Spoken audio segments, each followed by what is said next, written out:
సాధారణంగా ఏంటంటే మనం బట్టలు ఉతుక్కోవడానికండి లాండ్రీలో ఇస్తూ ఉంటాం. దానివల్ల ఏంటంటే ఖర్చు అనేది ఎక్కువ అవుతుంది.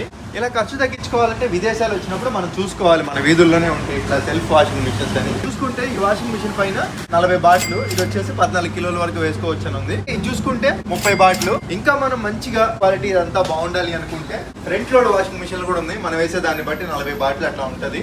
కాయిన్స్ వేయాలండి. ఏ దేశం అయితే ఉంటుందో ఆ దేశం కరెన్సీ. జస్ట్ దీంట్లో ఇక్కడ 30 అని చూస్తుంది కదా, 2 వేసాను, సో 3 వేసాను. లైట్ వెలిగిందండి. బట్టలు వేయంగానే అలా తిరుగుతుందండి. నేనైతే సర్ఫ్ వేయట్లేదు, పెద్దగా బయట కూడా ఎక్కువ తిరగలేదండి. ఇదేంటంటే తెలుసు కదా, కంఫర్ట్ టైపు, మంచి సువాసన రావడానికి కొంచెం దీంట్లో కూడా వేసా. సెట్. గంట తర్వాత నేను వచ్చి అయితే తీసుకుంటానండి బట్టలు. ఇది వీడియో లెంత్ ఎక్కువ పెరుగుతుంది కాబట్టి చాలా అడ్వాన్స్డ్గా ఉంది. ఇక్కడ మీరు చూస్తున్నట్టు కాదు, నెక్స్ట్ వీడియోలో చూసి మీరు షాక్ అవుతారు. ఆగిపోక ముందుకు సాగిపోవడమే.